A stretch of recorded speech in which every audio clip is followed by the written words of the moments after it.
Umaalma ang Teachers Dignity Coalition sa pagpapatupad ng bagong trimestral system sa pagbubukas ng school year sa Hunyo. Hirit ng grupo, dapat dumaan muna ito sa pilot testing sa ilang rehiyon para mas mapaghandaan ng mga guro. Ang balitang A to Z ni Kim Salinas.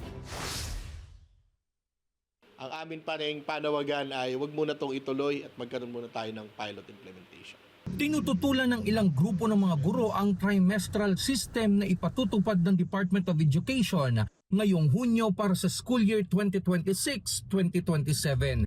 Inaprubahan ni Pangulong Ferdinand Marcos Jr. ang trimestral system upang mabigyan ng mas sapat na oras sa mga leksyon at para mapunuan ang kakulangan sa kaalaman ng mga estudyante.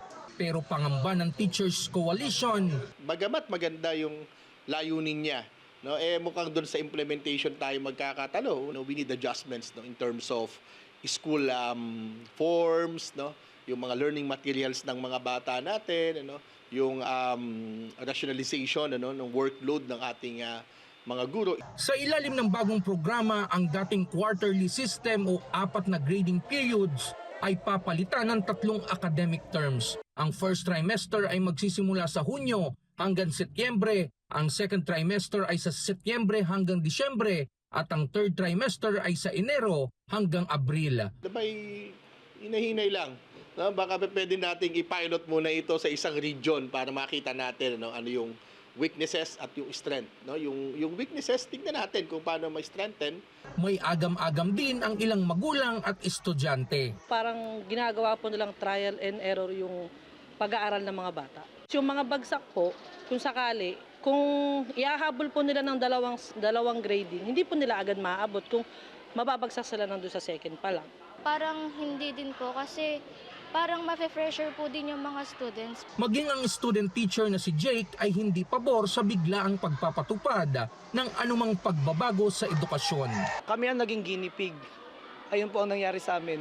Kami po ang experimental babies ng K-12. Ang daming schools na hindi prepared, ang daming kulang sa equipment or kulang sa kung ano man na mga training tools na kailangan pagdating sa senior high. Sa survey ng grupong Alliance of Concerned Teachers, sa 10,000 guro, lumabas na 61% ang hindi kumbinsido sa bagong trimestral system, habang 80% ang nagdududa kung mababawasan ito ang workload ng mga guro. Iginiit ng ACT na ang tunay na krisis sa edukasyon na dapat tugunan ay ang kakulangan sa pondo, classrooms at mababang sahod ng mga guro at hindi ang school calendar. Para sa Balitang A to Z, Kim Salinas.